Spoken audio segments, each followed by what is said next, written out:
Buenos días. La Institución Libre de Enseñanza les recibe a todas, a todos, con muchísima satisfacción para continuar, y digo continuar porque realmente para continuar una reflexión que el profesor Michavila y su valioso equipo y otros colegas en red llevan haciendo y por eso hoy yo creo que no solamente vamos a apuntar perspectivas, sino que va a haber un pensamiento de enjundia que ya está en marcha acerca de un tema tan importante para nosotros. Importante por la reflexión sobre la universidad y su futuro y importante también por la vinculación que se hace con Europa. Como ustedes saben, esta casa siempre ha sido una casa en la que se ha reflexionado no solo sobre la universidad, sino sobre el conjunto del proceso educativo, que siempre fue visto por Giner y por sus colaboradores como un continuo. O sea, Giner no concibe una diferencia, ni siquiera, no ya entre la primaria y la educación llamada primaria y secundaria, sino tampoco una separación entre esa educación y la educación superior. Ni una diferencia clara entre lo que se llama ahora formación profesional y la formación, digamos, académica estricta, sino que, en definitiva, para Giner y sus colaboradores y para el institucionismo, la educación siempre está conectada con la vida y es un proceso en el que la vida entra y sale del aula, de cualquier aula. Por eso Giner dijo que la universidad tenía que ser, sobre todo, potencia ética de la vida. Y esa potencia ética no lo es sin ese fluir, sin esa vida.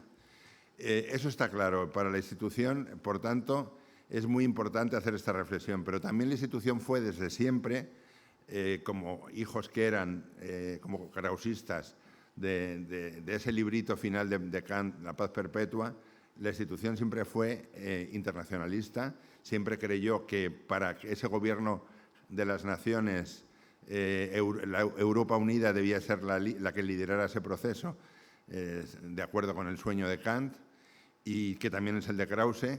Y en ese sentido, la reflexión acerca de los vínculos y las redes europeas es central para la institución. Yo por todo esto tengo que agradecerles a todos ustedes el trabajo que van a hacer y pensar y creer y querer y contar con nuestro modesto apoyo en ese sentido, que este va a ser el comienzo de una reflexión continuada. Muchas gracias y tiene la palabra el profesor Michavila.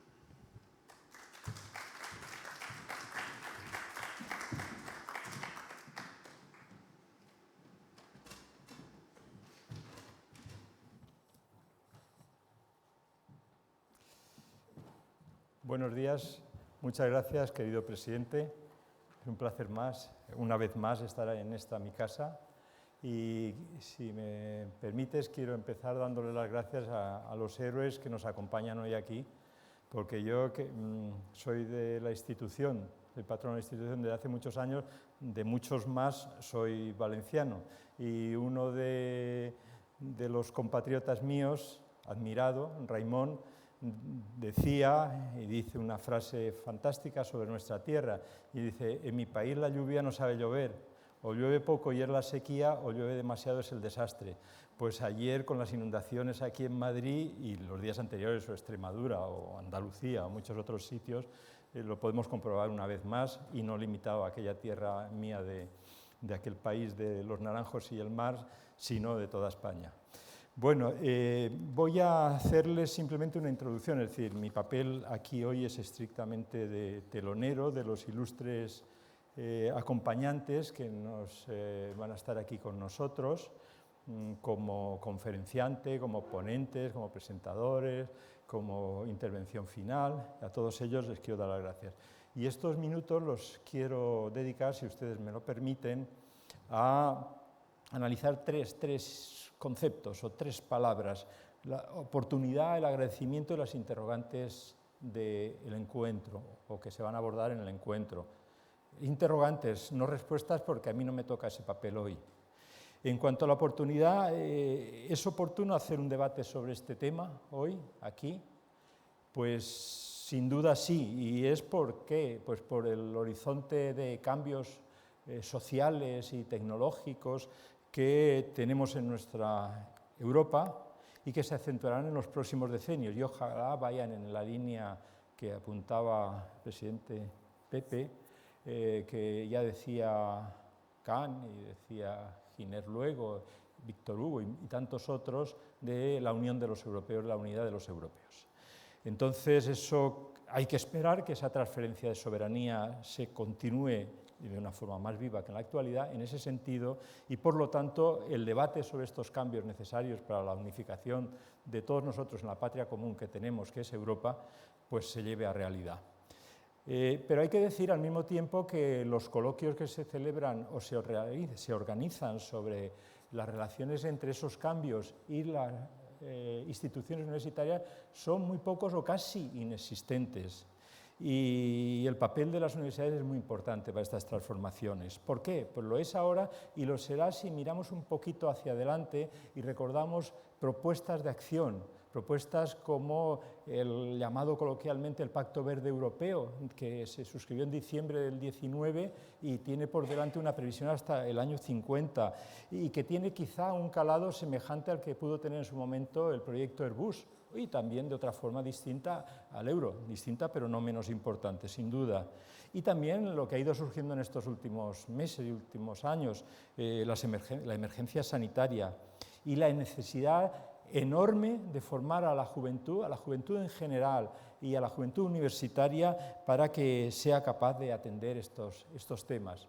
El otro día me comentaban en un periódico de tirada nacional en Madrid que hablaba un reportaje largo sobre los robots que se habían puesto en funcionamiento en Alcobendas para la distribución de paquetes, y lo hacía una empresa española basada en alguna tecnología no nacional, pero que apunta a esa necesaria formación de gente con una gran capacidad de innovación. Bueno, pues además debo decir que ese coloquio, el lugar que sea aquí, es muy oportuno por un recuerdo histórico, por una reivindicación del futuro para nuestra institución. Por su historia y su vocación científica del principio, pero también hay que decir que de esta casa madre, si me permiten la palabra, surge la Junta para Ampliación de Estudios, aunque fuese antes de ya el pleno triunfo de las ideas institucionistas, unos 10 años antes, ¿no? Con Amalio Gimeno. Entonces, la formación de futuros investigadores también formaba parte de la esencia de la institución. Y creo que, por lo tanto, este es un lugar idóneo para difundir esas ideas, para alentar los debates, para estudiar las alianzas adecuadas. Y para eso hoy tenemos aquí, algunos ya están aquí ahora y vendrán en los próximos minutos los que quedan, que están previstos en el programa, ilustres universitarios europeos, como nuestra primera conferenciante, Elena Nazaré, a la cual le agradezco a mi querida amiga Elena el esfuerzo que significa venir, porque en Portugal llueve tanto como en Extremadura, y venir hasta aquí y sin en ningún momento poner ninguna pega y venir encantada. Le va a presentar a Javier Uceda, que con su saber hacer, su buen saber hacer, la presentará mucho mejor que yo diga aquí unas palabras y que lo dejo. Para luego un coloquio en el cual tendremos a tres ilustres rectores de las universidades españolas. El rector Manuel Torralbo, el rector de Córdoba, nos hablará de los aspectos relacionados con la educación. Pilar Aranda, que como rectora de la Universidad de Granada encabeza una institución que está liderando muy bien una de las universidades europeas, y el rector hasta hace unos meses de la Universidad Complutense de Madrid, Carlos Andrada, y ahora de la Universidad Internacional de Santander, si dijesen el nombre clásico, institucionista, y que también planteará un tema sugerente y dentro de su estilo que ya verán, y como muchos lo conocen, que ya saben. Bueno, les tengo que decir solo a continuación un comentario, porque si he hablado en primer lugar, la oportunidad, esta mención de nuestros conferenciantes, bueno, y finalmente estará otro ilustre universitario, que es el secretario general de Universidades y muy buen amigo, José Manuel Pingarrón, al cual le daremos un broche completo a esta jornada ligera, porque es de una mañana, pero intensa, aunque sea una paradoja. Y quiero las últimas palabras dedicarlas al tema de los interrogantes. Aquí hay dos ideas a conjugar en este coloquio y los que sean semejantes. Por una parte, esos cambios que mencionaba, sociales y tecnológicos, en la Europa futura, y otro, el papel de las universidades en esos cambios. Si pensamos en los grandes ejes para el futuro universitario, para no estar leyendo los nombres de forma acelerada, eso en el año 21 se esbozaba en documentos previos al semestre de presidencia francesa, en los grandes ejes. Si nos fijamos en esos ejes, aunque se podría hablar en todos ellos, pero fundamentalmente en los dos últimos, desarrollo sostenible e innovación, la universidad tiene un gran papel que afrontar. En esos, en el ámbito de creación de conocimientos, pero también está en el ámbito de la educación, de la formación para los ciudadanos que lleven a cabo esas transformaciones y los valores éticos que todo esto conlleva también. Bien, entonces, para hacer esto, la cuestión es, ¿están capacitadas las universidades? Ya digo que yo no voy a hacer ninguna respuesta, sería una imprudencia por mi parte, no voy a dar ninguna respuesta, pero sí algún comentario tangencial. Nuestras universidades son instituciones complejas, con una gran acumulación de conocimientos, y tienen unas normas administrativas que regulan su funcionamiento que son rígidas y de lenta evolución. Entonces, la incorporación de instrumentos para adaptarlas a unas respuestas ágiles a los proyectos científicos complejos que son necesarios abordar, pues a veces resulta complicado. Y una de las cuestiones que se plantea ahí es el tema de una evolución en la gobernanza de las universidades, la sustitución de la gobernanza tradicional por la de la rendición de cuentas. Javier Uceda de eso podría contar mucho, seguro algún comentario puede hacer luego. Y la transparencia. Bien, entonces es cierto que la evolución de Europa ha sido diferente. En un coloquio habrá que plantearlo de modo diferente en cuanto a los planes de investigación y a los temas educativos. Siempre ha habido unas resistencias nacionales en los países de la Unión a la cesión de soberanía en temas educativos, mientras que ha habido grandes facilidades en el tema del crecimiento de la importancia de los proyectos de investigación. Eso se ve en los programas Marco primero, luego el Horizonte 2020, que es un buen ejemplo de éxito, y donde además se marcaron ejes que son los ejes actuales de las prioridades de investigación, fundamentalmente, no exclusivamente. El cambio climático, el transporte sostenible, la seguridad alimentaria, las energías renovables y el envejecimiento de la población. Bueno, pues todo eso, junto a los temas prioritarios que enunciaba al principio, son los grandes proyectos que se deben acometer. Eso en cuanto a investigación. Pero es que en cuanto a educación no son menos importantes dos cuestiones. Una, la dimensión europea que hay que darle a la educación y que está esbozado como el último de los 6 ejes de la Declaración de Bolonia, por cierto. Y otro, el tema de los valores europeos. Si hacemos una lectura del Tratado de Niza, veremos claramente cuáles son unas líneas esenciales para avanzar. Bien, para eso están los planteamientos que se presentan en las ponencias siguientes y que yo no voy a abordar. Solo quiero, para terminar, aportarles un dato y hacer un comentario. El dato es el siguiente. Mire, este es un documento, yo estuve un tiempo de consejero de educación en la OCDE y de final de ese tiempo, de publicación, al principio de ese tiempo, pero se debatió mucho en mi época allí. Este es un magnífico mapa mundi del conocimiento en el mundo, en el año 2017, donde aparece el área de cada uno de los países, representa la cantidad, es decir, dato cuantitativo de la producción científica de ese país. Y en cambio la ubicación de cada uno de los círculos está situado según dos ejes. Uno, el de la colaboración internacional de esos países en abscisas, y en ordenadas es el impacto normalizado, el impacto que tiene, es decir, según el número de citas. Entonces ahí se puede ver claramente, sí que funciona, pero me resulta difícil hacerlo, Estados Unidos, están los países europeos, etc. Pero como no me quiero entretener porque no me toca, lo que hemos hecho ha sido el trasladar eso a datos actuales, datos de hoy, en la siguiente pantalla y reducirlo a una serie de países de la Unión, a los 6 países más grandes de la Unión, a Estados Unidos, a China, Corea y Japón. Lo veo mal porque además no me he puesto las gafas. Pero olvídense de China, Corea y Japón, pensemos en Estados Unidos y pensemos lo que significa que el conjunto de círculos de color azul, que son los de los países de la Unión, lo convirtiésemos el área de esos círculos en un solo círculo, lo que significaría de capacidad. Este es un argumento científico decisivo por el cual podemos razonar en favor de nuestra unión y cuanto antes mejor.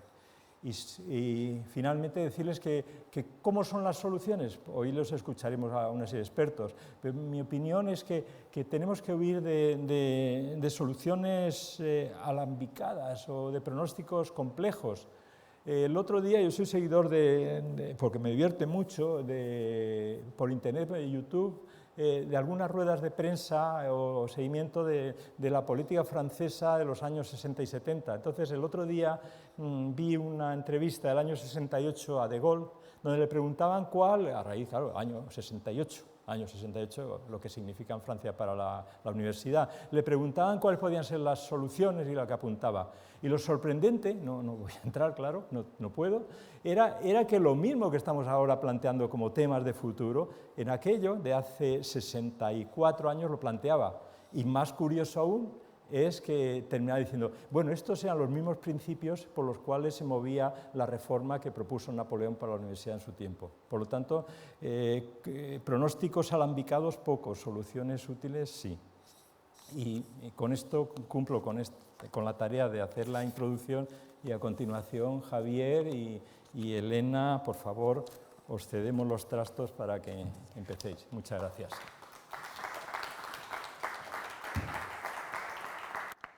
Muy bien, Paco, pues muchas gracias.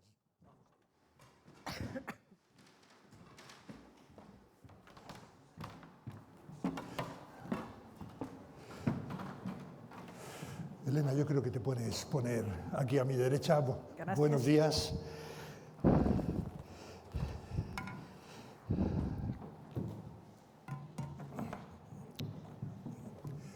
Bueno, pues buenos días. Un placer, como decía hace un momento Paco Michavila, de estar en este salón de actos en el que he tenido la ocasión de asistir a numerosas actividades, todas llenas de interés, siempre vinculadas a la educación, singularmente a la educación superior, en tanto que mi actividad universitaria y mi vocación de trabajo alrededor de la educación superior, pero en todo caso, como digo, con satisfacción poder estar aquí una vez más, agradecer a la Institución Libre de Enseñanza, a sus responsables, a su presidente, a su directora, que hayan tenido, y a Francisco, a Paco, hayan tenido la gentileza de invitarnos, y la Cátedra UNESCO de Gestión y Política Universitaria pues está con sumo gusto hoy para ser agente activo, muy modesto, puesto que el papel, lo decía Paco, de sí mismo, pero en fin, como siempre con su planteamiento más modesto, pero en mi caso estoy aquí para acompañar a una ilustre conferenciante, a Elena Nazaret, de las que luego, si me permiten, nada, un minuto, pues de introducción la presentaré más ampliamente para que sepan ustedes la categoría del personaje que hoy nos acompaña y que es una suerte para todos tener esa oportunidad. Verán, la sociedad en general está sometida, y esto no es ninguna novedad, a una dinámica de cambio, cuyo diagnóstico pues, es complejo y caben perspectivas o visiones. La sociedad europea en particular está sometida y la institución universitaria, las universidades, no son ajenas a ese proceso, sin ninguna duda, asociado o vinculado a la dinámica de ese cambio. Verlas desde hoy con una perspectiva de futuro es el objetivo de esta jornada y a ello vamos a intentar contribuir a través del pensamiento de los invitados y de la participación en el coloquio al que ya de entrada les invito, tanto a los que hoy, no sé si podemos invitar a los que nos ven desde fuera, no lo sé, pero si fuera posible también, en todo caso, participar un poco en la construcción de ese debate que sin duda, o al menos desde mi perspectiva personal, tiene un enorme interés. Yo creo que desde la perspectiva de hoy, las misiones fundamentales que hemos asociado a la institución universitaria siguen siendo válidas. Sin embargo, también creo, con franqueza, que la manera en que se deben desarrollar han cambiado o tienen una dinámica de cambio bastante importante, y en el contexto europeo más aún si cabe.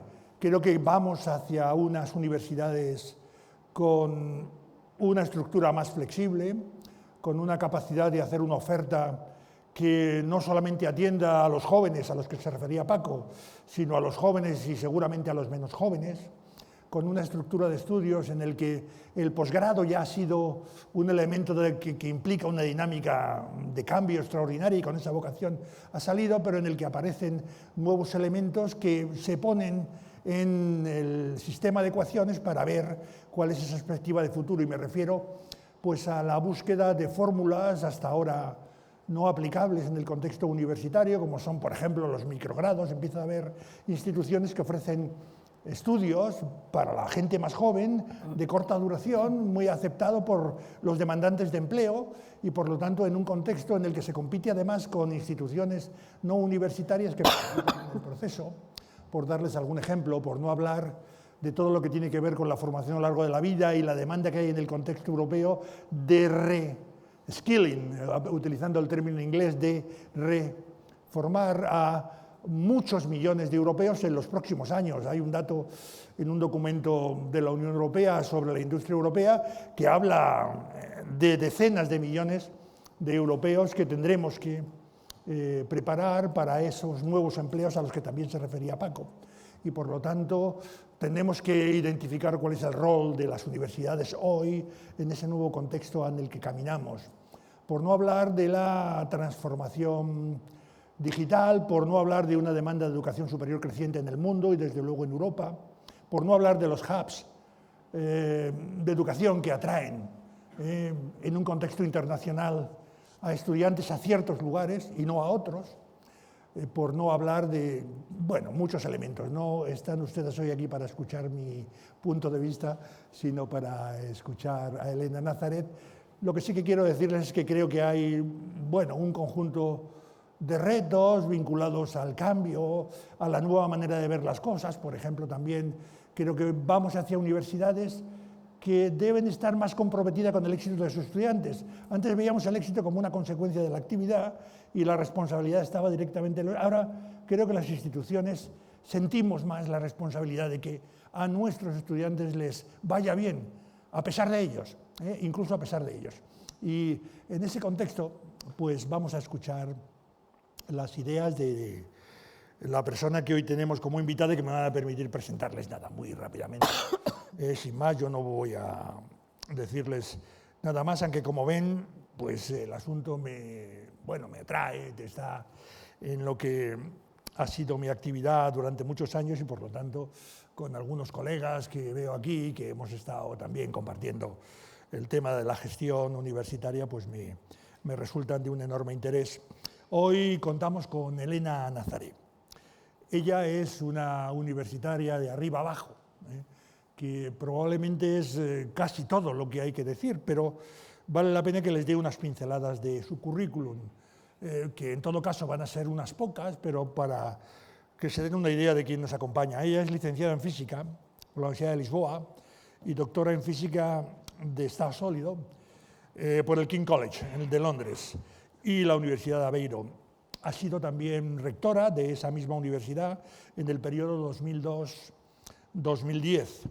Antes ocupó numerosos cargos en la universidad, presidenta del Consejo Ejecutivo de la Fundación João Jacinto de Magalhães, fue presidenta del Instituto de Investigación de la Universidad de Aveiro, etcétera, etcétera, etcétera.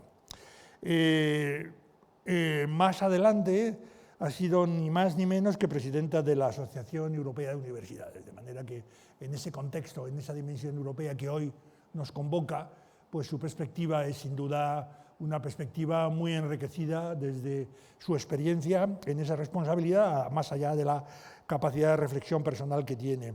Ha sido coordinadora del Comité de Coordinación del Programa de Evaluación Institucional de la Asociación Europea de Universidades y coordinadora de la Comisión Especializada de Investigación y Transferencia de Conocimiento del la CRUE portuguesa, de la conferencia o del Consejo de Rectores de las Universidades Portuguesas, etcétera, etcétera, etcétera, etcétera, y podía continuar desgranándoles una trayectoria de Elena, bueno, en fin, que no tiene más que darles una idea de cuál es su capacidad e invitarla a que, bueno, pues nos haga una reflexión alrededor del tema que hoy nos ocupa, y que quiero pedirles a todos ustedes un aplauso para darles la bienvenida a Elena. Elena,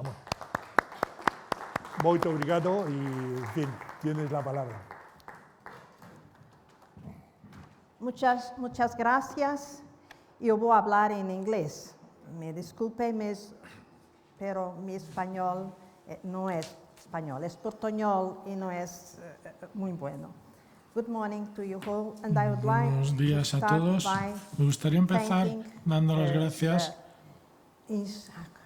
Enseñanza Libre, a la institución libre de enseñanza Y claro, I have got to thank y, por my supuesto, old friends, también tengo que dar las gracias Paco Michavila, a mis viejos amigos, que es entre ellos old Paco Dino. Michavila. Perhaps at lunchtime I will tell you about Quizás why en la Paco comida is a Dino. les I am a Dino as explicaré por qué The Paco es old un rectors in my university, the former dinosaurio. rectors, Y al igual have que yo, special place los where they live, antiguos not rectores but where they have de their las offices. universidades tienen And, un pequeño espacio, once I called it the un Jurassic Park. despacho que yo So all the denominé dinosaurs are there. Parque Jurásico, We have donde different, están todos los explanations for them. dinosaurios. Some of them are not very kind. Algunos de ellos no son muy amables So that the present rector can get hold of us or y if needed be. bueno, estamos ahí para que el rector eche mano de nosotros si nos necesita. Pero bueno, voy a hablar de un viejo concepto de la universidad. Many things to say, different. La verdad es que poco voy a decir que sea distinto a lo que han dicho Francisco y Javier. De hecho, la idea antigua de la universidad para mí sigue siendo una idea perfectamente válida, pero después de que me hayan pedido que piense y hable del futuro, bueno, a los 72 años no se me da muy bien consultar con bolas de cristal, entonces he recurrido a la literatura, a la bibliografía, y he consultado una serie de estudios, no solamente la Agenda 2030 del Desarrollo Sostenible de la ONU, sino también el documento de la Comisión Europea hacia una visión 2030 y también el estudio Universidad sin muros.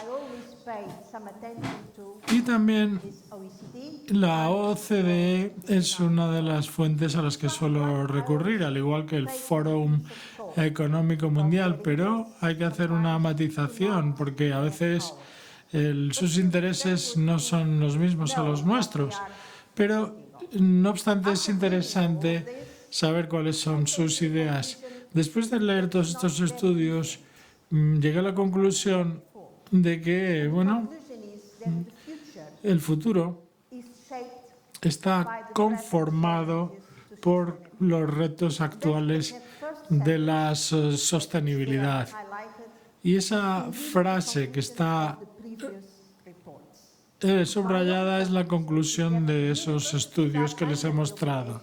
Yo creo, y esa es mi conclusión, que las universidades tienen que hacer frente a estos retos. Es parte de nuestra responsabilidad.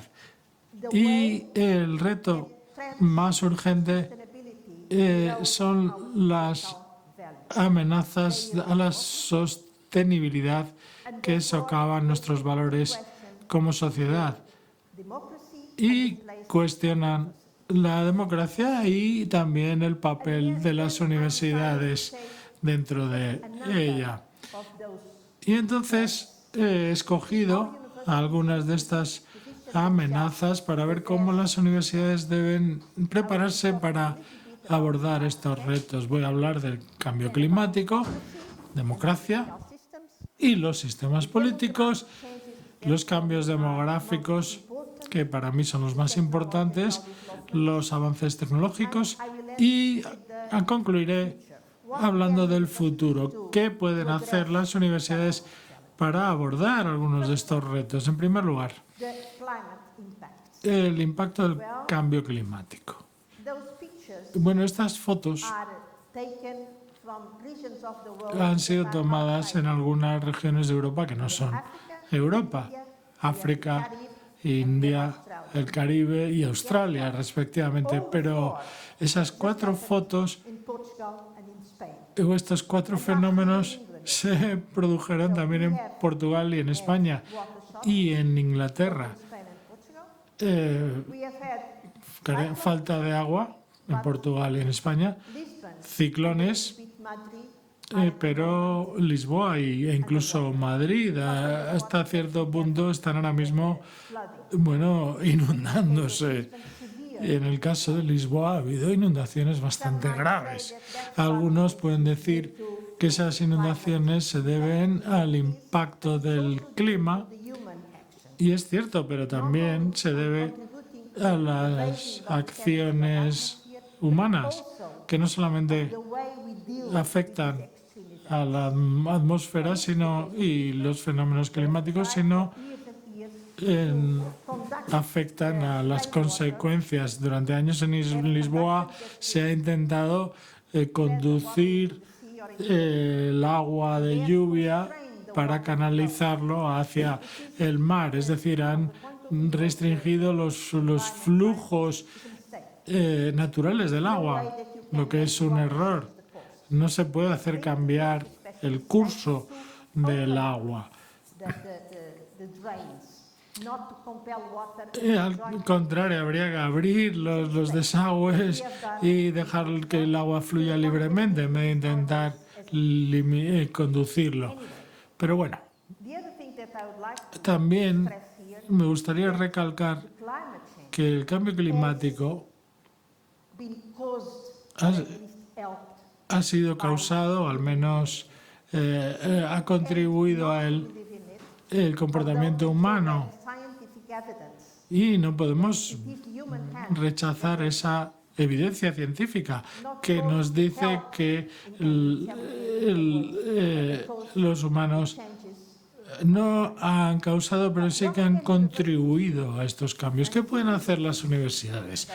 Yo creo, y siempre creeré, que las universidades tienen una serie de responsabilidades. Investigación especializada en estos retos. Estos equipos pueden ser totalmente multidisciplinares, desde almacenamiento, gestión del agua, fuentes de energía, gestión de la energía, pero también prevención de riesgos, construcción, formas de comunicación. Todos estos aspectos son importantes para la investigación.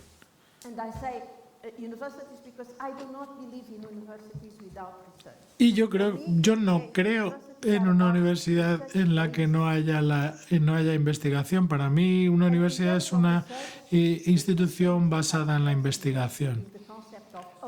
Y quiero hacer hincapié en el concepto del acceso abierto. Esto es muy importante para el desarrollo de la ciencia, que el acceso sea abierto, respetando los intereses de los órganos financiadores, pero es muy importante que se abra. Y luego hay que recalcar la integridad de la investigación. Tenemos que asegurarnos que la investigación sea sólida, sea fiable, sea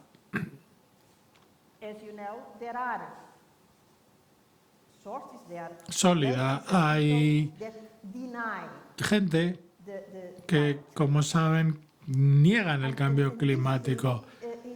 Y el objetivo de esa negación es solamente mantener el status quo. De nuevo, ¿qué podemos hacer las universidades? En este caso, bueno, investigación y educación. Hay que luchar contra los que lo niegan. Hay que concienciar a la gente y hay que contribuir a la comprensión de la ciencia por parte del público. Eso es uno de nuestros deberes. Tenemos que llevarlo a cabo, no solamente investigar y educar, sino ayudar, contribuir al debate público. Y luego, por supuesto, la ética. La ética se ha convertido en uno de los puntos más importantes. Recientemente, sistemas políticos. Sabemos que algunos sectores de nuestra sociedad están radicalizados. Se han cuestionado los valores democráticos por parte de algunos de estos sectores y al mismo tiempo hemos asistido a la difusión de, digamos, pruebas falsas, fabricadas. ¿Qué pueden hacer las universidades frente a esto para luchar contra esa radicalización? En primer lugar, reforzar la libertad y autonomía académica asociada a la responsabilidad. Las universidades no son autónomas porque sí, son autónomas si son responsables. Algunas universidades necesitan ayudar a los países donde se radican a reformar sus leyes de gobierno. Pero eso está relacionado con la responsabilidad que tienen las universidades hacia la sociedad.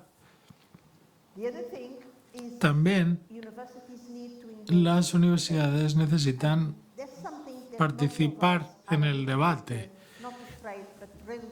Y esto es algo a lo que muchos somos reacios.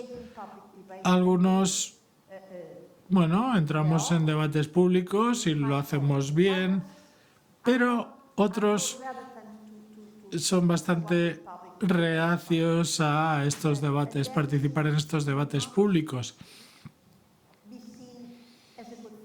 Y eso no debe considerarse como algo positivo. Debemos alentarnos nosotros a participar en estos debates.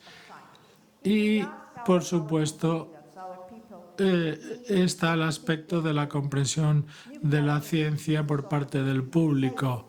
Si les decimos a la gente que la energía nuclear es una fuente segura de energía, tenemos que hacer que ese tipo de afirmaciones les resulten comprensibles al público.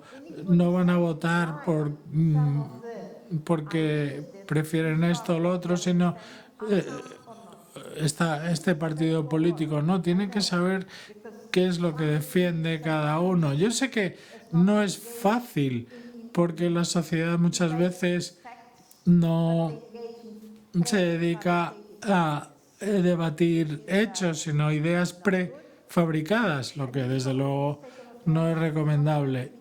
Y eso es algo que no va a cambiar en una generación. Hizo falta 2 generaciones, hicieron falta 2 generaciones, para crearlo, y ahora hará falta una generación para luchar contra esto. Cambios demográficos.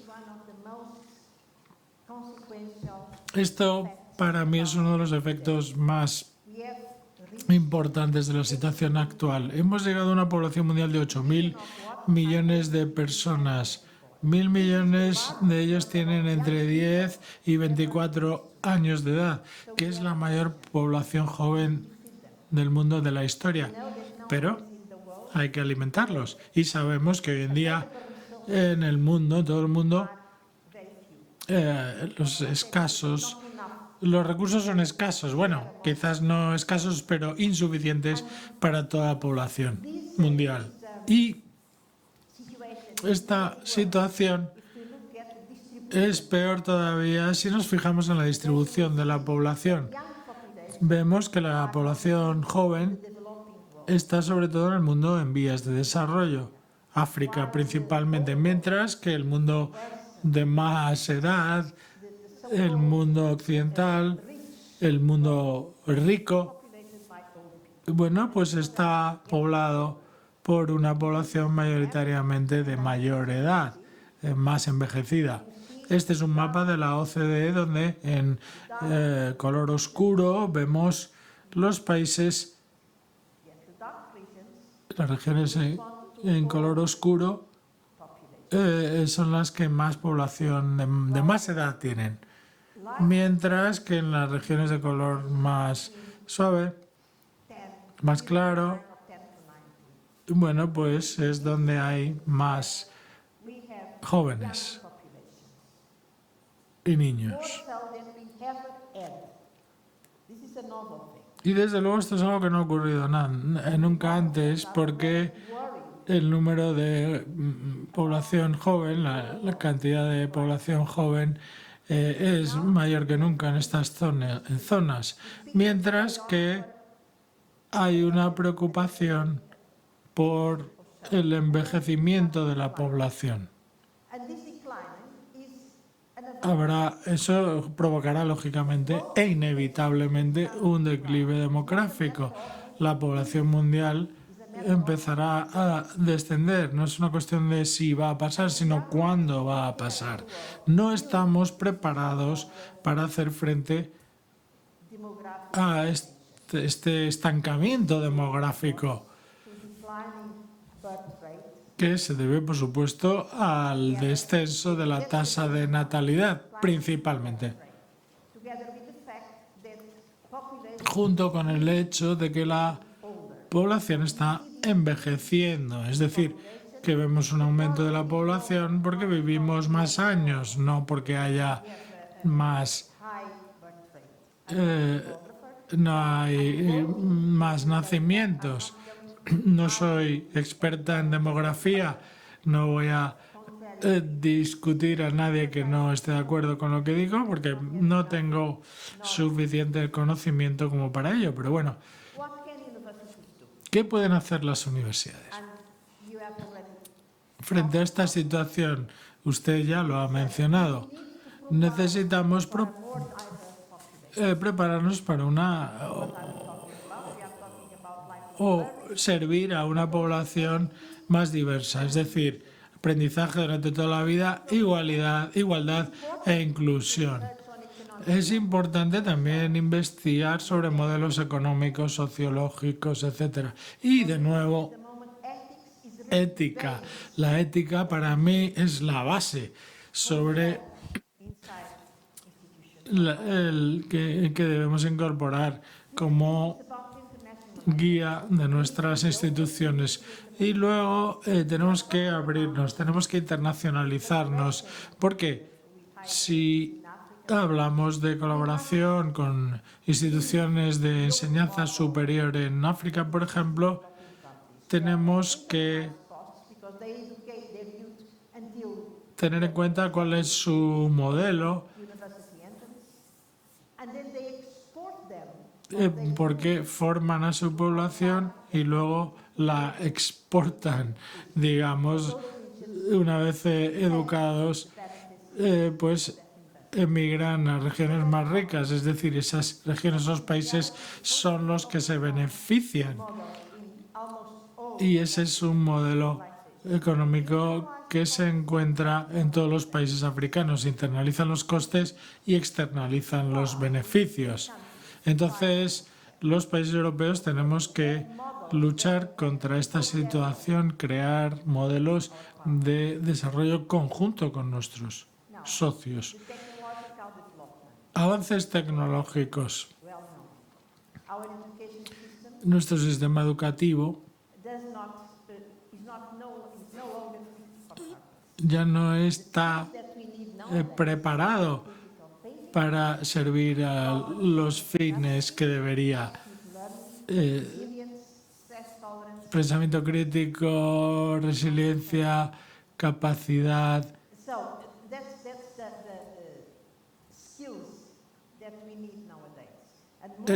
mejor dicho, tolerancia al estrés y flexibilidad y capacidad de resolución de problemas y aprendizaje activo.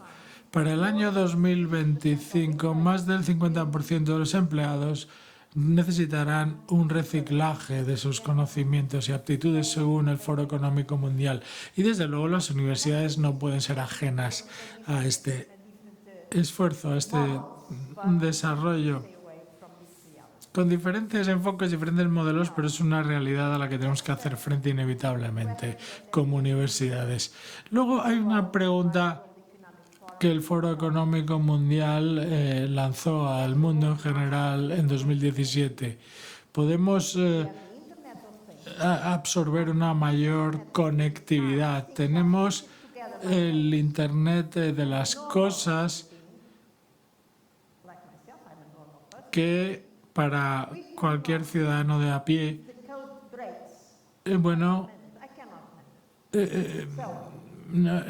está por encima de sus capacidades. Es decir, si se rompe la conectividad, ¿cómo podemos arreglarla, no? Y esta es una pregunta que se lanzó, como digo, en 2017. ¿Puede perderse la conectividad por un atentado, por ejemplo? Pues sí, es posible. Y sería muy difícil de, digamos, reparar. Y esta es una pregunta en la que las universidades deben pensar desde el punto de vista de la investigación, ética y debate público, el conocimiento de la ciencia por parte del público, para así ayudar a nuestros hijos y nuestros nietos a emplear las redes sociales con cuidado, con responsabilidad. Y luego tenemos el tema de cómo se toman las decisiones. Esto es algo que no se debate, no existe un amplio debate al respecto, pero que podría convertirse en un problema.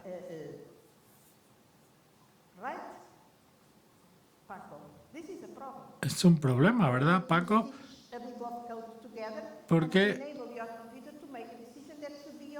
a lo mejor, los ordenadores están tomando decisiones que deberíamos tomar nosotros.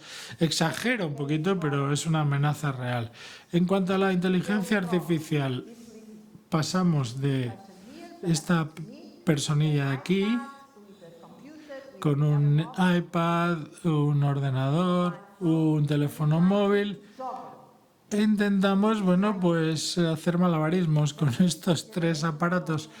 Esta es mi generación, pero también la generación de nuestros hijos, donde todo está integrado. Entonces, las fronteras entre lo físico, lo digital y lo biológico están desapareciendo, son cada vez más difusas.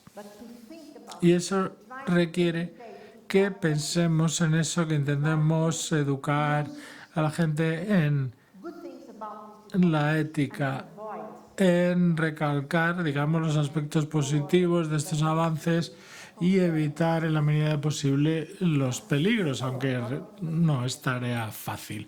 Entonces, ¿qué pueden hacer las universidades? Bueno, tienen que hacer lo mismo: investigación, cooperación y compromiso. Y, por supuesto, aprendizaje y enseñanza. ¿Y qué es lo que cambia en la forma de abordar estos aspectos? He dicho que el aprendizaje y la educación deben ser transformadoras. Y eso ya lo hemos hecho en cierta forma. Hemos superado el concepto de Bolonia ya. Pero el aprendizaje debe ser transformativo, es decir, que la gente no adquiera solamente conocimientos, sino la forma de abordar y pensar las consecuencias de ese conocimiento. Eso afecta a las universidades, los profesores, los catedráticos, los investigadores. Luego está la investigación, la integridad de la investigación. Esto es algo que realmente a mí me molesta mucho, porque en la universidad tenemos un consejo deontológico y ético pero se preocupa principalmente en lo que se refiere a las ciencias de la salud. Y eso está bien, ¿no? No tengo nada en contra de eso. Lo que intento explicar es que deberíamos ampliar estos conceptos de forma que la ciencia y la investigación sean fiables. Es necesario confiar en la veracidad de los resultados para que no se puedan falsear. Tiene que ser honrada. Y sabemos que falsear los datos es algo que se hace constantemente. Y luego hay que respetarnos unos a otros, hay que respetar los resultados de las investigaciones de nuestros compañeros y tenemos que tener responsabilidad. Y esto es algo que las universidades deberían clasificar como su principal prioridad. Cooperación transnacional tiene que ser transnacional. Siempre es difícil traducir algunos términos. ¿Qué quiere decir transnacional? Que las universidades colaboran con otras universidades del propio país, pero no centralizan la investigación en una universidad en concreto. No es como una empresa que a lo mejor tiene su sede social en un país u otro o en una ciudad u otra. Tenemos que cambiar de paradigma hacia un paradigma en el que colaboramos con otras universidades, pero manteniendo sus propios sistemas de gestión, sus propios catedráticos y docentes. Y por eso tenemos que ayudar a los mercados locales a desarrollar sus sistemas, a aprender las lecciones válidas y a incorporarlas a nuestras realidades. En cuanto a la ética,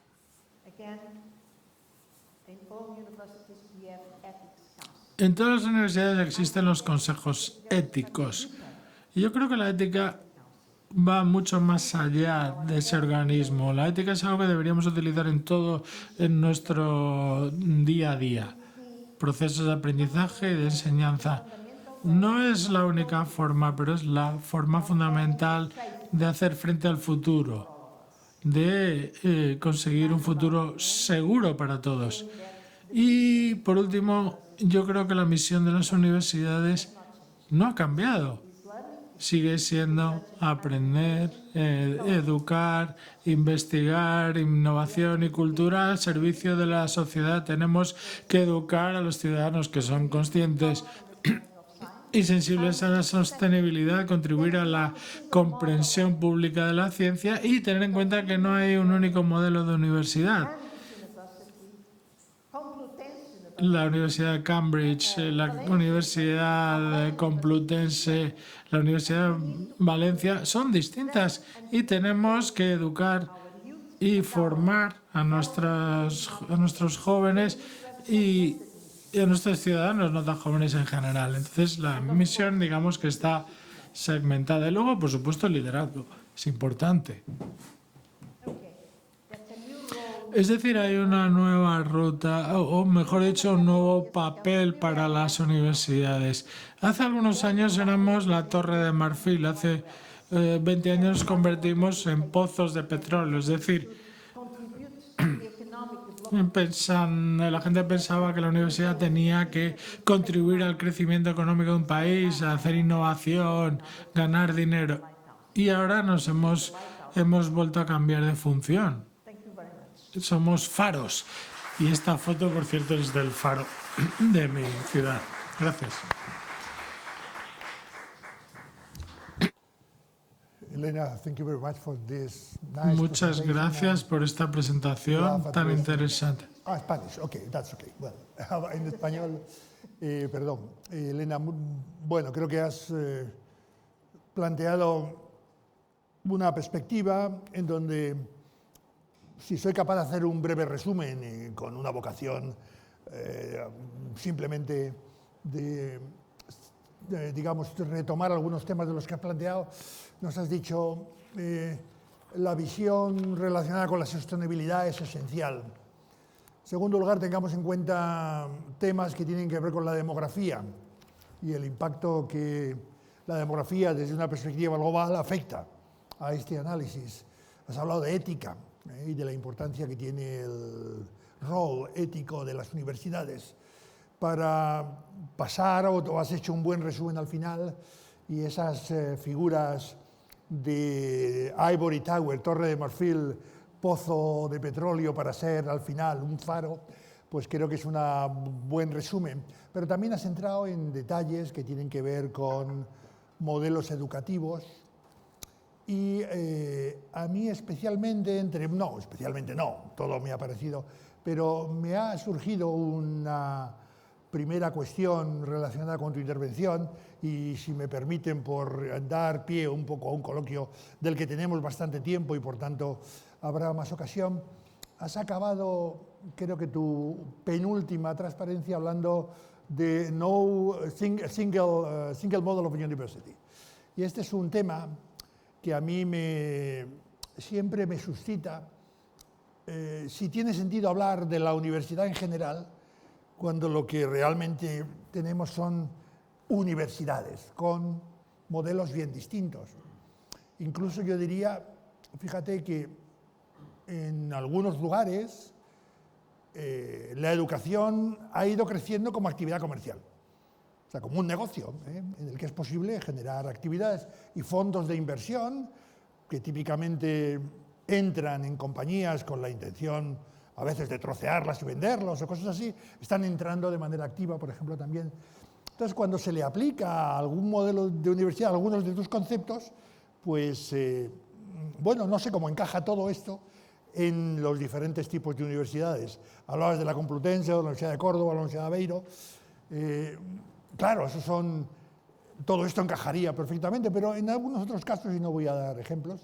Entonces, me interesa una primera reflexión sobre cómo todo esto, o hacia dónde caminamos, o al hecho de que tengamos agentes, entidades, plataformas, asociaciones, colegios profesionales, que están entrando, por ejemplo, en todo ese gran volumen de reskilling que hay ahí. 50% hablabas en 2025, ya digo, me parece que eran 130 millones hasta 2030 en Europa, hablando de la industria. Hay un documento sobre Future Industry in Europe 2030 o algo así, no recuerdo exactamente el dato, pero hablaban por encima de 100 millones de trabajadores. En fin, diferentes modelos en este contexto. ¿Cómo puedes elaborar un poco más esa idea? Bueno. O tu opinión, vamos, respecto de esa idea. Well, I have got to do it in English. Bueno, Otherwise. No problem. lo haré en inglés, si no te To start importa. with, I have Lo- nothing against Yo no tengo private nada enterprises. en contra de las empresas privadas ni de las universidades privadas, pero si esas universidades privadas son escuelas, digamos, no son centros de investigación. Y las escuelas, si tienen suficiente calidad, deben y pueden existir en todos los países de todo el mundo, pero no son universidades. Y el sistema de la educación superior incluye universidades, lo que llama, no sé si existen en España, Sí, aquí esa diferencia no la hemos... las universidades de ciencia aplicada, Y los facultades es component of education. que son, luego tenemos las escuelas de formación profesional, que no son universidades. Las universidades tienen la misión de enseñar y deberían, en mi opinión, asociarse con otros socios para compartir la misión. Incluso, bueno, las facultades que componen a cualquier universidad deberían dar la bienvenida a estudiantes de formación profesional. No estoy diciendo que debamos hacer formación profesional, esa es mi opinión. Hay escuelas que no son universidades que deberían hacer esta labor. Lo que las instituciones de educación superior lo que tienen que hacer es ayudarles a cumplir la misión. Las universidades deben realizar la función de la reciclaje una vez licenciados los estudiantes, es decir, proporcionar un cierto complemento educativo a la estructura de educación. Eso es lo que debe hacer la universidad. Esto es lo que muchas universidades incluso aceptan, que sus propios catedráticos necesitan el reciclaje. Yo lo dije en cierta ocasión y casi me fulminan. Necesitamos ese reciclaje, ese aprendizaje, ese reaprendizaje. No porque tengamos una edad avanzada, sino porque nos acostumbramos a la forma de hacer las cosas. Sé que la pandemia ha contribuido mucho. Las universidades se dieron prisa para poner online todas esas herramientas de interacción disponibles, pero la cuestión es cómo se consigue una calidad de educación en un entorno online.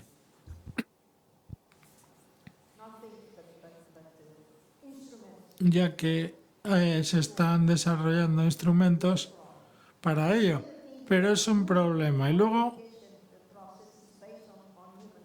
el proceso educativo se basa en el contacto humano.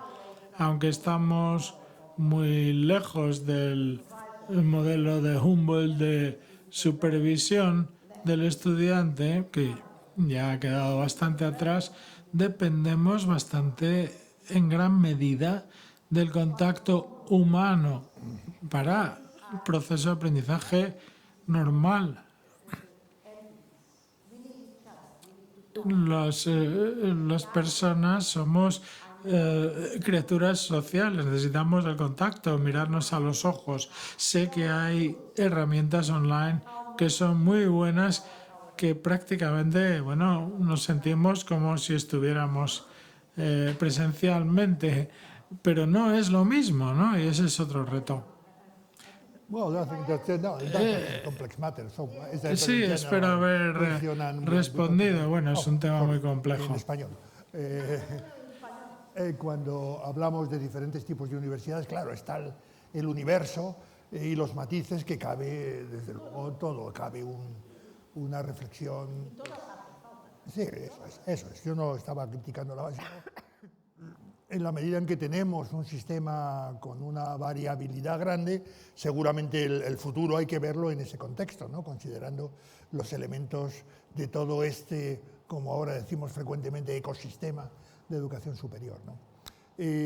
Bueno, ahora hay tiempo para el coloquio y yo les invito a participar. Si alguno quiere participar, les rogaría que se identifiquen por saber quién es la persona que interroga, no a mí, a la profesora Nazaret. Y bueno, pues a partir de ahí, y yo no sé, como decía antes, no sé si podemos dar en algún momento, si alguien desde la sala de control, no podemos, ¿no? Porque es YouTube y no hay, creo que me han dicho que se está transmitiendo por YouTube y por ahí no hay opción. De acuerdo, adelante, por favor. Sí, luego tengo una segunda pregunta, ya lo tengo, sí.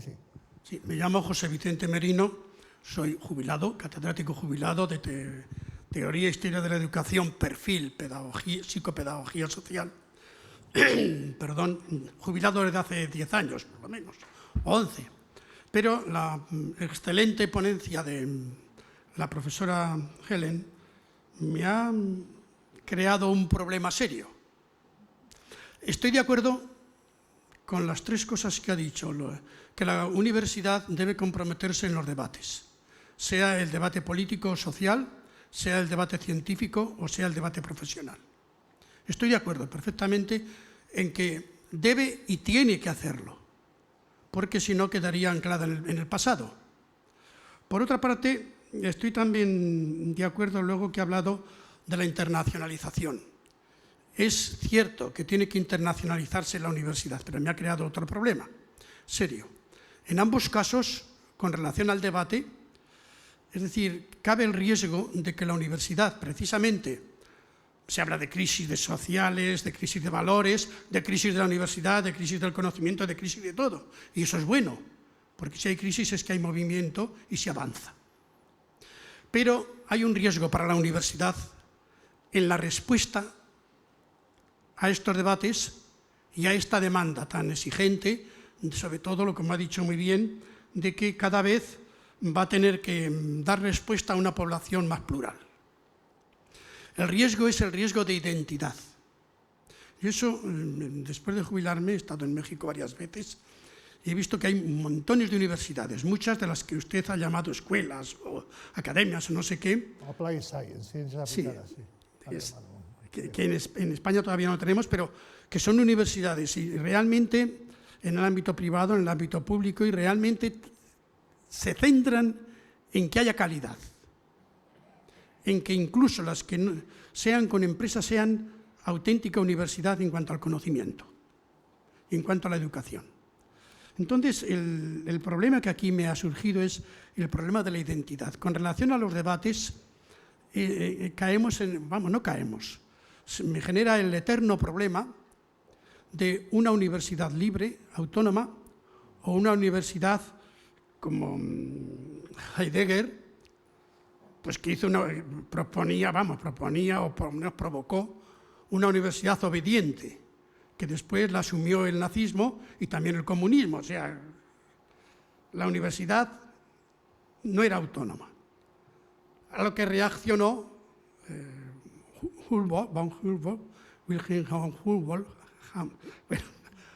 Humboldt, precisamente porque era amante de la libertad y la libertad de la universidad.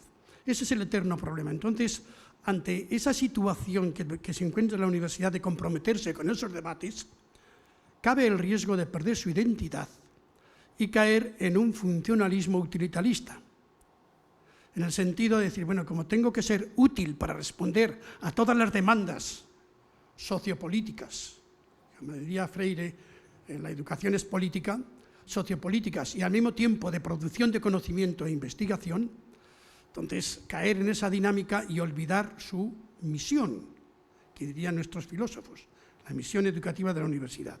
Con relación a la internacionalización, aquí ha dicho, termino, un segundo. Digo porque vaya... No, un segundo. Lo digo por no capitalizar. No quiero echar un discurso. Que hable despacio. Termino. Con relación a la internacionalización, espere, perdón, un segundo. No, espéreme. Es que me dice la profesora Nazaret que por favor intente hablar despacio, porque si tu intervención va a ser muy entendida por muchos, pero bueno, la que tiene que responderle igual no la sigue. Por eso simplemente es lo que quería interrumpir. Sorry. No sé si ha comprendido lo que he dicho con ello. Me parece que el problema de responder a toda esa demanda y comprometerse con esos debates, el riesgo de perder su identidad. En el fondo se resume en eso. Con relación a la internacionalización, también cabe el riesgo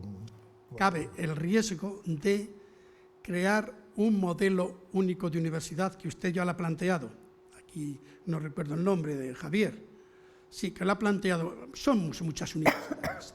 Claro, si queremos crear un modelo único de universidad, tanto para Europa como internacionalización para el mundo, igual caemos también otra vez en la colonización, cuando realmente hay muchas posturas, hay muchas comunidades humanas. Hace tiempo escribí un artículo, La escuela en la comunidad y la comunidad en la escuela. Tiene que irme concluyendo, ¿qué pasa? Discúlpeme, pero es que si no vamos a tener... Bien, esto es todo. Vamos, yo creo que ha dicho usted unas cuantas cosas. ¿Cuál es el debate? De interés. One thing is about the loss of identity. What is the impact of all... I think I have understood most of it. Creo que he comprendido la mayor parte de esa intervención.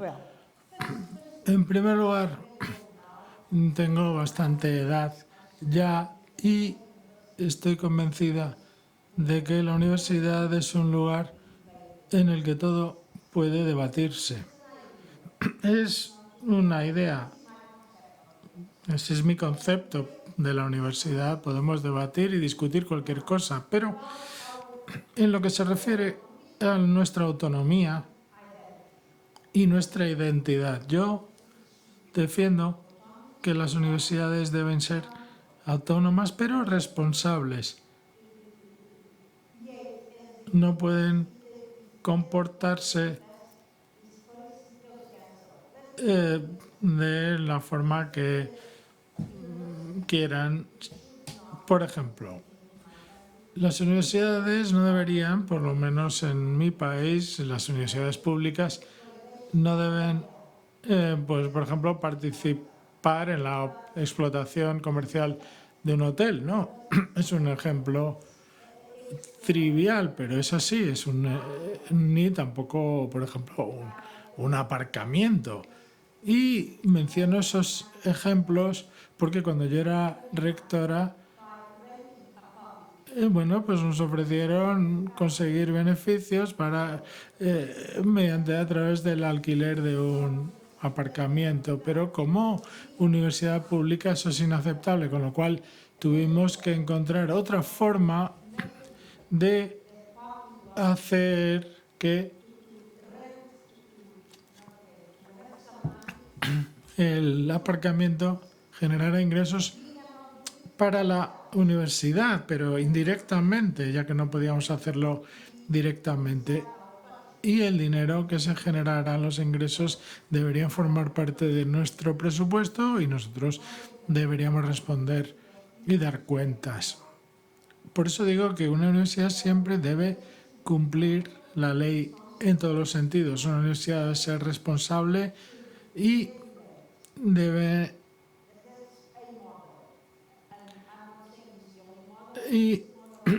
estar reguladas en este sentido. En Portugal, por ejemplo, tenemos el numerus clausus, que se dice igual en español, por cierto, numerus clausus. Todas las universidades tienen un objetivo en cuanto al número de nuevas admisiones que establece el gobierno. Y las universidades pueden decir, no, esto no tiene por qué ser así. Las universidades deben decidir, bueno, pues cuántos alumnos se incorporan. Yo creo que, dada la situación actual en Portugal, el sistema de numerus clausus es positivo. ¿Por qué? Porque el Estado necesita ocuparse de recibir estudiantes de las zonas rurales del país para asistir a su universidad. Si abres el sistema de números clásicos, pues números clausus, pues tienes que hacer frente a problemas como el desempleo. El país no necesita tantos ingenieros. Y ahora mismo hay un debate sobre el numerus clausus para los estudiantes de medicina. El país necesita médicos, doctores, pero la formación de un médico es algo que va más allá del ámbito de la universidad. Necesita también un hospital, es decir, algo que depende del presupuesto público, y por eso el Estado debe intervenir. Así funcionan las democracias. Si el Estado reacciona de una forma errónea, la gente tiene que decir, cuidado, esto es un error, está haciendo daño a la población. También hemos hablado de la identidad de las universidades y los centros de ciencias aplicadas, que son instituciones de educación superior que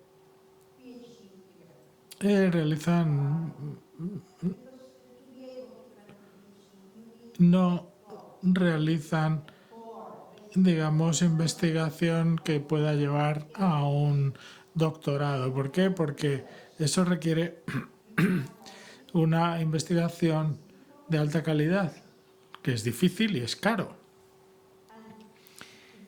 Y dado el hecho de que los recursos son limitados, no tiene sentido tener instituciones de educación superior dedicadas a una investigación sin calidad.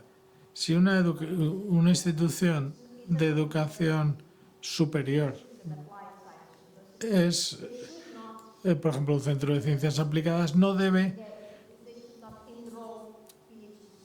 matricular estudiantes de doctorados. Tienen que asociarse con universidades para ello. En cuanto a la participación en el debate público, bueno, y las consecuencias políticas, bueno, pues si un debate público es abierto, pues es un debate público y las universidades deben hacerlo y no deben ser castigadas por ello. Eso sería contrario a la democracia. Y el núcleo de los valores de las universidades es poder defender una serie de ideas con coherencia y responsabilidad. Y cuando yo defiendo el debate público de la ciencia, luego para evitar o dificultar pues la fabricación, digamos, de evidencias, porque a través de las redes sociales, principalmente, hay fake news, noticias falsas, evidencias fabricadas, teorías de la conspiración, y las universidades debatiendo estos temas abiertamente contribuyen a comprender lo que está ocurriendo. Es decir, que pueden contribuir para evitar las evidencias, digamos, debatibles. Mi nivel de inglés quizás no alcanza para tratar con precisión estos conceptos que son bastante tenemos una pregunta allí, por favor. delicados, ¿no? Necesitaría un mayor nivel de inglés para soy poder Luis hacerlo. Moya, catedrático emérito de la Politécnica, y UCED ha sido mi rector durante una temporada. ¿Qué tal, Luis? Muy bien, me alegro de verte. Yo estoy muy de acuerdo con los argumentos de la profesora Nazaret en general, pero en particular quería ahora comentar, uno, lo que ha dicho con mucha razón, de que la universidad, si es algo, es contacto físico, y por tanto todo lo que es la tecnología que ayuda al online y tal, perjudica. Encima en este país con la COVID se ha incrementado. Y luego también muy de acuerdo con esta tendencia a la comercialización de la universidad, que es una trayectoria peligrosísima, y no me voy a meter en los másteres y toda esta cuestión, que también sería como para hablar mucho, ¿no? Pero quería preguntarle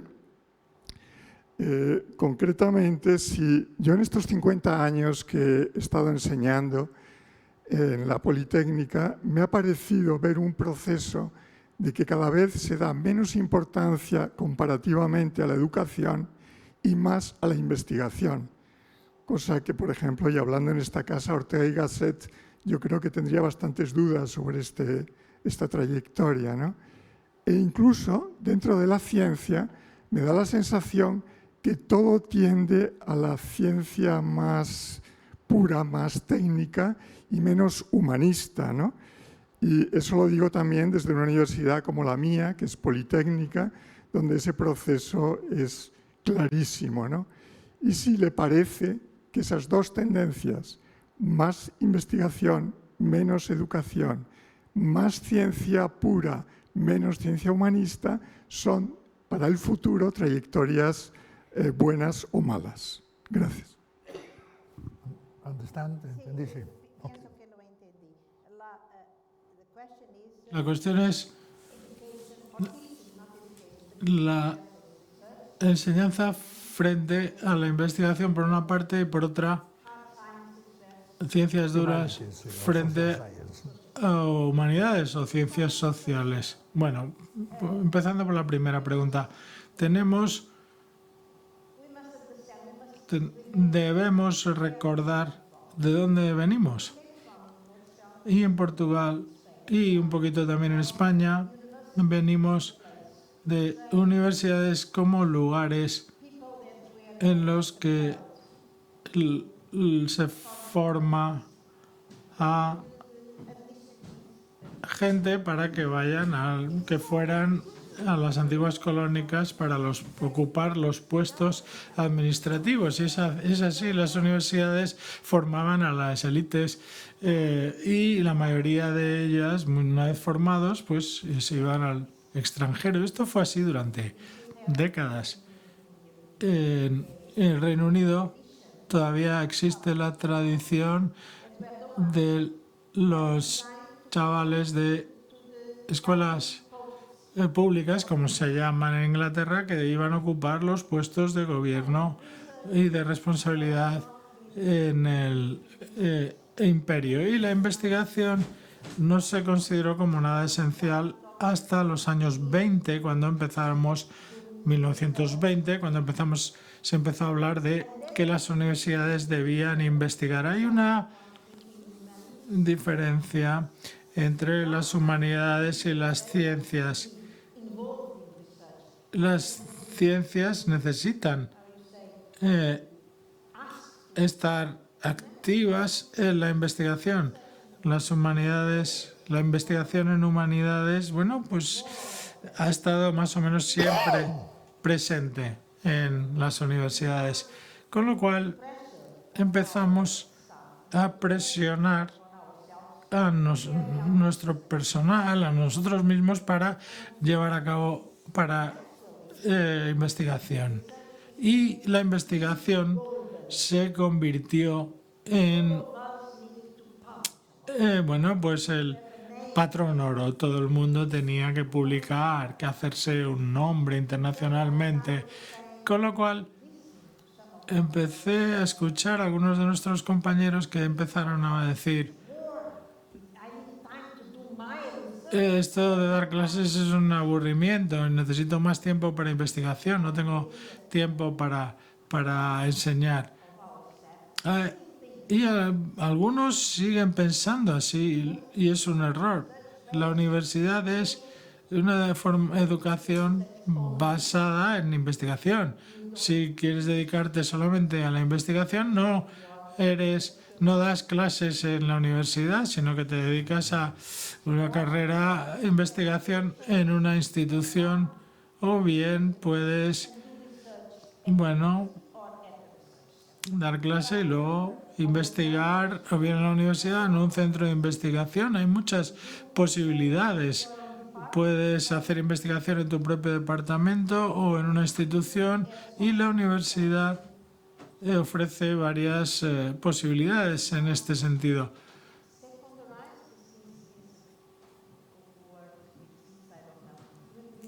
No debemos poner a la educación, a la enseñanza, por debajo de la investigación. La enseñanza, si se hace bien, es más difícil que la investigación. Repito, si se hace bien. En las universidades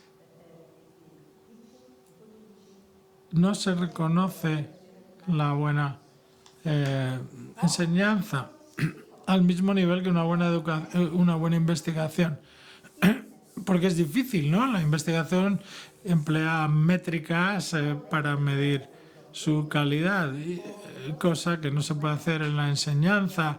Hoy en día, tenemos encuestas, tenemos premios para los buenos docentes, etcétera, pero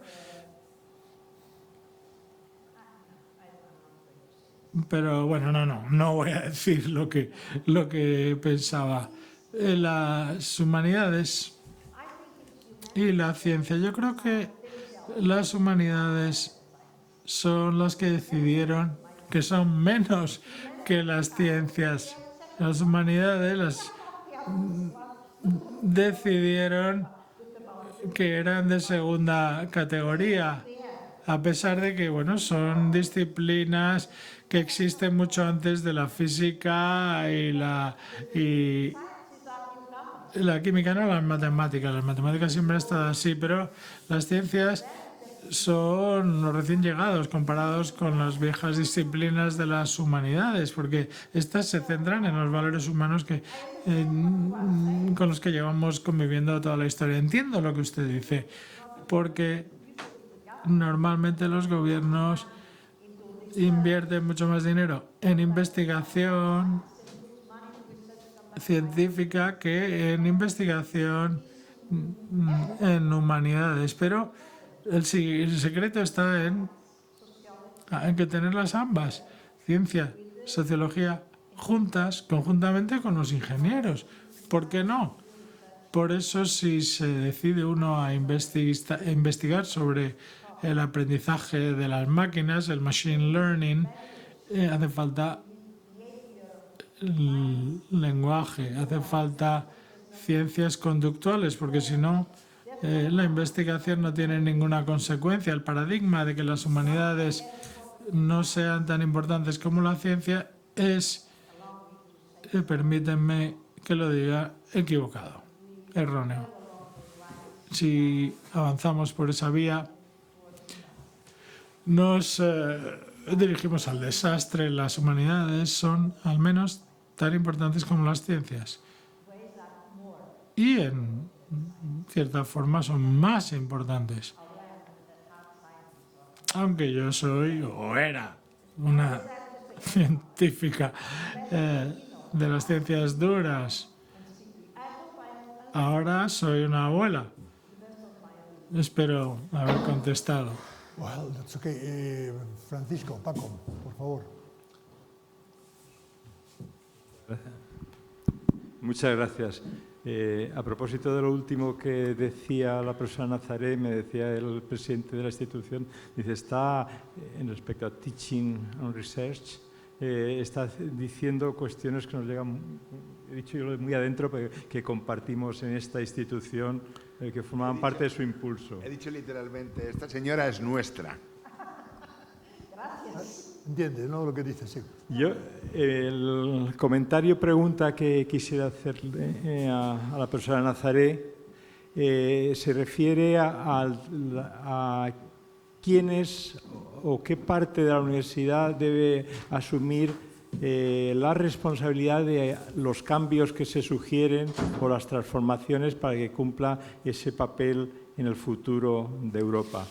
Y yo lo quisiera situar, como siempre ocurre cuando se aprovecha un coloquio, es dar cauce a las preocupaciones, no me atrevo incluso a llamarlas obsesiones que uno tiene respecto a los temas. Y situaría una parte en las responsabilidades de tipo institucional, es decir, los gobernantes del país, los gobernantes de las instituciones para diseñar sus prioridades, y el otro en el plano individual de los profesores, de forma muy escueta.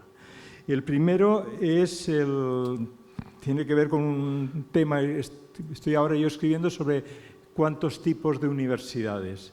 Entonces, ese asunto llevaría, sin entrar en cuántos deben ser los tipos, y desde luego sí el plural, llevaría a la necesidad de que no pueda haber un marco general, obligatorio, hablo como profesor de universidad pública, general común para todos, no en cuanto a la gobernanza, no en cuanto a los modelos de financiación o los sistemas de financiación y de organización en general. Es decir, se puede en un país decir que son necesarios más de un modelo, al menos más de un modelo, como yo creo, pero será una declaración retórica si no hay un marco para que se puedan llevar a cabo actuaciones sin que unos actúen en desventaja respecto a otros en esa opción. Es decir, los que ponen el acento en las investigaciones más avanzadas o los que hacen la difusión, la formación en conocimiento de los ciudadanos para que generen innovación. Y la otra nivel de responsabilidad más individual me resulta muy querido, y es el tema de la participación de los profesores universitarios en los medios de comunicación, en los lugares donde se transmiten las ideas, pues normalmente se reducen a que alguien explica una innovación que ha hecho en su departamento, un descubrimiento, o alguna cosa de este estilo. Y eso se enlaza bastante con otra forma de ver contribuciones de aquellos que están más involucrados en la política, que se trata fundamentalmente de descalificar al contrario político. Hay un campo apenas explorado, apenas utilizado, mejor dicho, que es el de hacer pedagogía. Hacer pedagogía con no respecto a un descubrimiento, no respecto a los modelos matemáticos, no, sino respecto al papel universitario en sus diferentes facetas. ¿En qué ayuda a la sociedad ese transmitir los conocimientos de la universidad a la sociedad, expandirlos, difundirlos? Esa es una cuestión esencial y de gran responsabilidad de los que nos dedicamos a la docencia e investigación universitaria. Muchísimas gracias, Elena. Elena, ¿has entendido la...? Sí, completamente. Muy bien. Los dinos. Fastidiamos. Adelante, la respuesta. ¿No querías hacer algún comentario? Sí. A brief comment. Un comentario breve acerca de los modelos de universidades. Hay espacio para diferentes modelos de universidades y yo creo que es deseable que los haya. He hablado de una misión segmentada. Por ejemplo, hay universidades en las que la investigación forma parte de la universidad. Tenemos institutos de investigación, como ocurre en mi universidad, en ellos tenemos catedráticos a tiempo completo que llevan a cabo su investigación, pero también investigadores que no son profesores, pero son miembros de la universidad. Aunque no dan clases, no imparten clases. Hace un par de años se llevó a cabo una reforma en Portugal que permitía a las universidades, dar cabida a estas organizaciones donde a lo mejor se pueden ocupar de mis responsabilidades docentes durante 5 años y, me permiten que yo me dedique a la universidad, pero formaré parte de un programa y se me evaluará, ¿no? Y también podemos tener una escuela, lo que llamamos escuela de posgrado, donde se imparten másteres, doctorados, discutimos los programas posgraduados y posgrado y se asignan a los docentes. Pero también tenemos la escuela politécnica, pero politécnica no quiere decir lo mismo en Portugal que en España. En nuestro caso significa ciencias aplicadas. Y esas escuelas de ciencias aplicadas pertenecen a la universidad. Una enfermería, otra contabilidad y luego la tercera es de tecnología. Y sus titulaciones son de educación superior, nivel máster o de grado, pero lo que no hacen es investigación. Si quieren investigar, lo hacen en estas instituciones de investigación. Entonces la misión está segmentada en el sentido de que uno investiga, da clases y también está en una experiencia de aprendizaje durante toda la vida continua. Todo eso tiene que ser evaluado en cuanto a su calidad, por supuesto, y tampoco es un modelo único porque en Europa tenemos una gran diversidad de modelos, hay una gran riqueza en este sentido. Lo que yo defenderé siempre es la evaluación, el componente de evaluación. No podemos permitir, que se haga algo porque sí, tiene que haber calidad, tiene que ser evaluada y tiene que recibir, las autorizaciones correspondientes. No le he contestado porque, estoy de acuerdo con lo que usted ha dicho. nuestra ley de autonomía universitaria afortunadamente ha cambiado para permitirnos diferentes formas, dar cabida a diferentes formas de cumplir con nuestra misión. Nuestra ley no es perfecta, desde luego.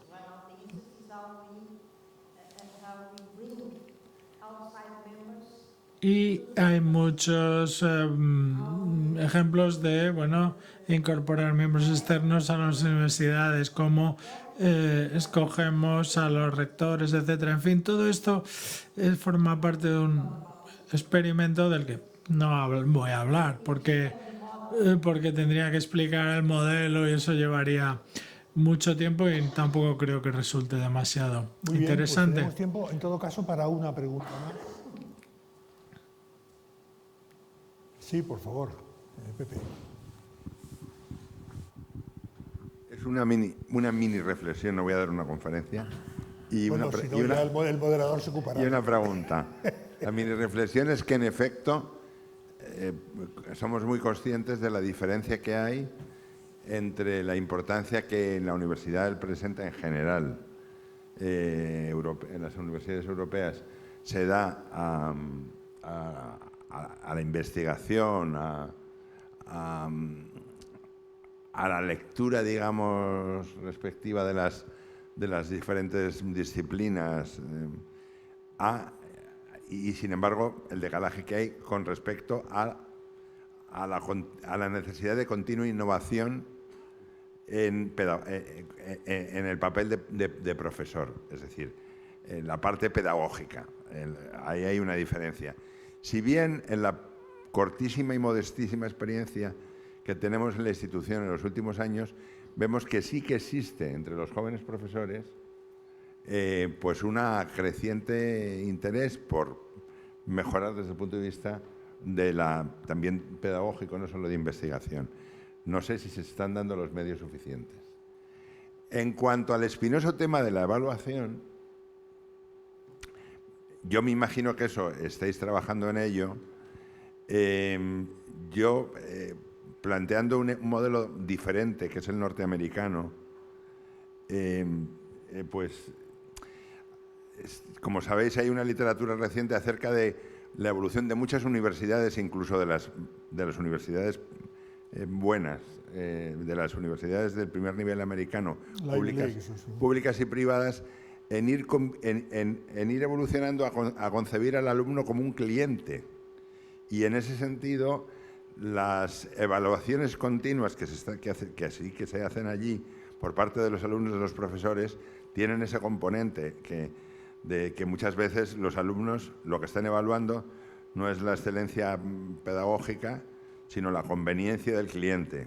Es decir, que es un tema complicado. Yo lo que sé es que tengo, desde luego, un hijo en este momento de profesor en una universidad, en una buena universidad norteamericana, y parte de su tiempo lo dedica a pensar bien las pautas para cómo va a ser evaluado por los alumnos y la interacción con ellos, ¿no? Tiene la suerte de tener un grupo no muy grande, porque se dedica a una cosa un poco friki, pero realmente, un poco rara, pero yo entiendo que esto de la evaluación es muy espinoso, muy complicado, y me imagino que estaréis trabajando en ello. Es la pregunta. La pregunta es acerca de cómo hacerlo de la evaluación, el tema de si realmente la evaluación de los alumnos tiene algún interés o no lo tiene, cómo se hace todo eso. Bueno, es un tema para otra jornada. Para otra jornada. Le digo únicamente un ejemplo. Cuando necesitamos muchos años, en mi universidad, la evaluación de los profesores por los alumnos, yo era rectora, tivemos una sorpresa no muy agradable. Los alumnos que eran cuestionados no tenían tiempo para encher. The students did not take enough time to... No dedicaron suficiente tiempo a responder a las preguntas. Entonces, yo tuve que tomar medidas para que ellos cumplieran sus obligaciones. Y las puntuaciones no se publicarían, las notas, a menos que contestaran los cuestionarios. Hubo muchas quejas, pero eventualmente acabaron rellenando los cuestionarios, cumplimentándolos hasta que pudiéramos utilizarlos. El paso siguiente era qué hacemos con los resultados. Y algunos profesores, que eran muy buenos, evidentemente, y otros que les importaban comino los estudiantes. ¿Qué hace un rector? Lo único que podía hacer era avergonzar al profesor catedrático tal y tal. Buenas puntuaciones. Usted no ha tenido tantas buenas puntuaciones. Y luego, se intentó mejorar la situación por parte de los jefes. Voy a pedirles, agradecerles a todos ustedes, de manera muy especial a los que han participado en el coloquio, por suscitar, elementos adicionales para el debate a los que la profesora Nazaré nos ha traído y que nos ha hecho seguro, al menos a mí, pensar. Y nada, agradecerte, Elena, por tu colaboración, por tu participación y por ilustrar con tus reflexiones en un tema de tanto interés. Y os voy a pedir un aplauso para ella. Y le voy a dar la palabra un minuto que me ha pedido Paco Michavila porque quería algo decir. Venga. Organizativo. Está previsto ahora un descanso para ir al baño, no hay para más. Y a las 12 en punto empezamos el coloquio con los ponentes. Intentaremos ser puntuales también por razón de streaming, etcétera.